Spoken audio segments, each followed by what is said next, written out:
नमस्कार मित्रांनो, सावळ्याची जणू सावली मालिकेच्या येणाऱ्या आठवड्यामध्ये अतिशय जबरदस्त ट्विस्ट आपल्याला बघावयास मिळणार आहे. आणि त्यामध्ये आता सारंगवर आलेले संकट, आता सावली आता कठीण व्रताचे खडतर तप करून महादेवासमोर आता सूर्यास्तापूर्वी अनवाणी पायाने कसा 11 वेळा अभिषेक करते. आणि अत्यंत कठीण व्रत असलेले ते खडतर तप आता जगन्नाथने विरोध करताना सुद्धा आता सावली ही कशी पूर्ण करते. आणि ते व्रत पूर्ण करताच इकडे सारंगवरती आलेले मृत्यूचे संकट आता महादेव कसे बाजूला करतात. आणि हे सगळं सत्य जेव्हा आता सारंगला समजते आणि आपला जीव दुसरा तिसरा कोणी नसून सावलीने वाचवल्याचे सत्य आता सारंग समोर येताच आता सारंग स्वप्नात नाही तर सत्यात सावलीला कशी त्याची आसमी बनवतो हे या व्हिडिओमध्ये आपल्याला बघावयास मिळणार आहे. त्यामध्ये आता जगन्नाथला सोडून सारंगने आता घरी आणलेलं असतं. त्याच वेळेस आता मेंढळ्यांच्या घरासमोर वासुदेव आता विठ्ठल नामाचे गाणे गुणगुणत आलेला असतो. वासुदेवाची गाणी ऐकताच आता सावली बाहेर आलेली असते. वासुदेवाच्या पाया पडून वासुदेवाने आता सावलीला सौभाग्यवती भव असा आशीर्वाद तर दिलेला असतो खरा, पण त्याच वेळेस आता जेव्हा वासुदेव हे सावलीच्या कपाळी बघतात त्याच वेळेस आता सावलीच्या कपाळावरती या घरावरती खूप मोठं संकट येणार असल्याचे वासुदेवाला समजते. वासुदेव पटकन आता सावलीला ते सत्य सांगतो आणि म्हणतो की हे बघ मुली, या घरावरती खूप मोठं संकट येणार आहे आणि तेही येणाऱ्या महाशिवरात्रीला. तेव्हा ते ऐकून आता सावलीला धक्का बसतो आणि आता सावलीने यावर वासुदेवांना उपायही विचारलेला असतो, पण त्यापूर्वीच तिलोत्तमा आणि अमृता तिथे आलेले असतात आणि त्यामुळे वासुदेव हे काहीही उपाय न सांगता तिथून निघून जातात. इकडे मात्र आता सावली ही खूप अस्वस्थ झालेली असते. सावलीला आता काय करावं तेच काही कळत नाही आणि घडलेली सगळी हकीकत सावलीने आता अमृताला सांगितलेली असते. आणि या घरावर येणाऱ्या शिवरात्रीला ना खूप मोठं संकट आहे आणि ते टाळायचं कसं तेच काही कळत नाही. वासुदेवांनी काही उपायही सांगितलेला नाही असे आता सावली अमृताला सांगते. पण त्याच वेळेस आता ऐश्वर्या ही दरवाजात येऊन त्यांचे ते बोलणे तिने ऐकलेलं असतं. तेव्हा आता यावर जर आपल्याला उपाय माहीत करून घ्यायचा असेल तर आपल्याला जगन्नाथजीची ताबडतोब भेट घ्यावी लागेल असे आता सावलीच्या लक्षात येऊन आता सावली ही पटकन त्याच वेळेस तिची पिशवी घेऊन भर रात्री जगन्नाथकडे निघालेली असते.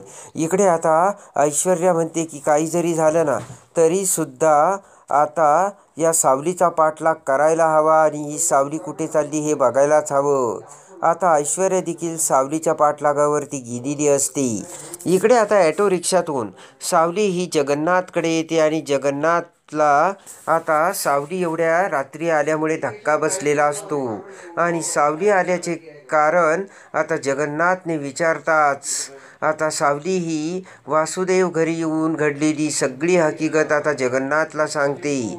वासुदेवाने या घरावरती आणि माझ्या सौभाग्यावरती कसा आता संकट येणार आहे आणि ते संकट म्हणजे मृत्यू संकट असणार आहे. तेव्हा हे संकट दूर करण्यासाठी मला काही उपाय सांगा, यासाठी मी आले असे आता सावली ही जगन्नाथला बोलते.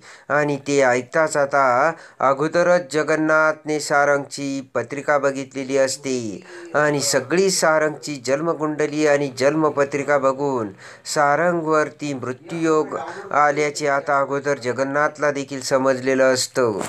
आणि लगेचच आता जगन्नाथ म्हणतो की सावली तुला हे व्रत करता येणार नाही. तेव्हा आता सावली म्हणते की काही जरी झालं तरी सुद्धा माझ्या सौभाग्यावरती आलेलं हे संकट कोणतं जरी व्रत असलं ना ते मी करीलच. तेव्हा आता जगन्नाथ म्हणतो की सावली हे व्रत खूप कठीण आहे आणि तुला ते शक्य नाही. सावली म्हणते की जीवापेक्षा कठीण आहे का?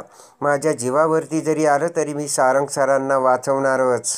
यावर आता सावली म्हणते की हे बघा, मला या व्रताबद्दल तुम्ही सांगा. मी सारंग सरांच्या दीर्घायुष्यासाठी मला जे काही करता येईल ना ते सगळं मी करील. तेव्हा आता जगन्नाथ म्हणतो की पोरी तू ऐक, हे बोलणं जेवढं सोपं आहे ना तेवढंच ते व्रत करणं खूप कठीण आहे. सावली म्हणते की फक्त तुम्ही मला सांगा. तर जगन्नाथ म्हणतो की सूर्यास्तापूर्वी 11 वेळा महादेवाला अभिषेक करायचा असतो आणि तेही अनवाणी पायाने करायचा असतो आणि तेही कुठेही न थांबता. सगळ्यात महत्त्वाचं म्हणजे कुठेही थांबायचं नाही आहे सावली. आणि आता ते ऐकताच आता सावली म्हणते की मी करील. तेव्हा आता लगेच जगन्नाथची बायको म्हणते की सावली, तुझा विठ्ठलावरती पूर्ण विश्वास आहे ना?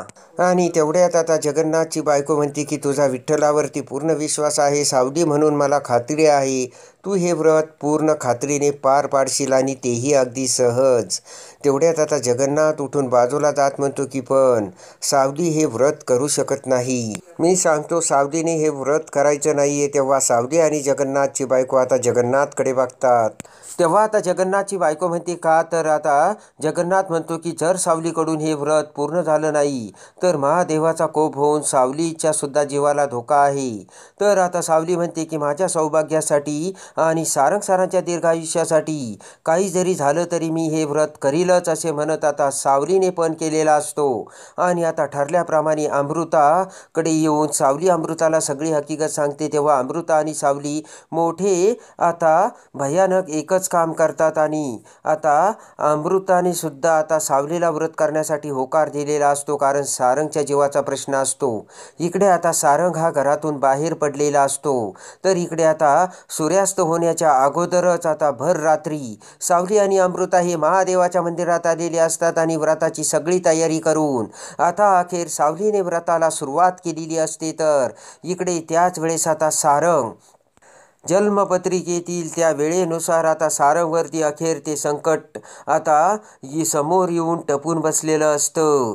आणि इकडे आता त्याच वेळेस आता सावलीने अभिषेकाची तयारी करून महादेवाच्या पिंडीसमोर सगळी काही आता पूजा करून मनोभावे प्रार्थना करून आता लगेचच अभिषेकाला सुरुवात केलेली असते. अनवाणी पायाने महादेवाला नमस्कार करून आता अभिषेक आता सावली ही पूर्ण करत असते आणि महादेवाला आता 11 वेळा अभिषेक करून अनवाणी पायाने चालत आता पूर्ण करत असते. आणि त्याच वेळेस आता शेषनाग हा आता सारंगचा जीव घेण्यासाठी आता सारंगकडे आलेला असतो. आणि आता सारंग हा रात्रीच्या अंधारातून येत असताना सारंगची गाडी एका ठिकाणी आता नादुरुस्त झालेली असते आणि गाडी थांबता सारंग आता बाहेर येतो. सारंग आता गाडी बघू लागताच आता नाग हा सारंगचा चावा घेण्यासाठी तिथे टपूनच बसलेला असतो. आणि जेव्हा आता सारंग हा त्याची गाडी बघत असतो त्याच वेळेस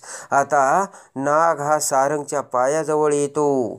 आणि इकडे आता सावलीने 11 वेळा अभिषेक आता पूर्ण करताच 11 वेळा एकदमच अनवाणी पायाने सूर्यास्त होण्याच्या अगोदर तो अभिषेक पूर्ण केलेला असतो. आणि त्याच वेळेस आता नागदेवता पुन्हा आता माघारी परत गेलेली असते आणि सारंगच्या जीवावरील संकट टळलेलं असतं. आणि सारंग तो नाग बघून खूप घाबरलेला असतो. आपल्यावरती नागाने चावा घेण्यासाठी त्याचा फणा काढलेला असताना देखील अचानक 2 ते 5 सेकंद आपल्या पायाकडे बघून नाग पुन्हा कसा परत गेला याचे सारंगला मोठे आश्चर्य वाटते. आणि सावलीने ते व्रत पूर्ण करून अखेर सारंगचा जीव वाचवलेला असतो. तर आता अमृता ही सावलीने सारंगचा जीव कसा वाचवला हे जेव्हा आता सारंगला सांगणार तेव्हा आता सारंग सावलीला स्वप्नात नाही तर सत्य त्याची आसमी कसे बनवणार हे बघण्यासाठी आणि सावळ्याची जणू सावली मालिकेच्या डेली अपडेटसाठी बेल नोटिफिकेशनवर क्लिक करून आपल्या चॅनलला लाईक करा, सबस्क्राईब करा.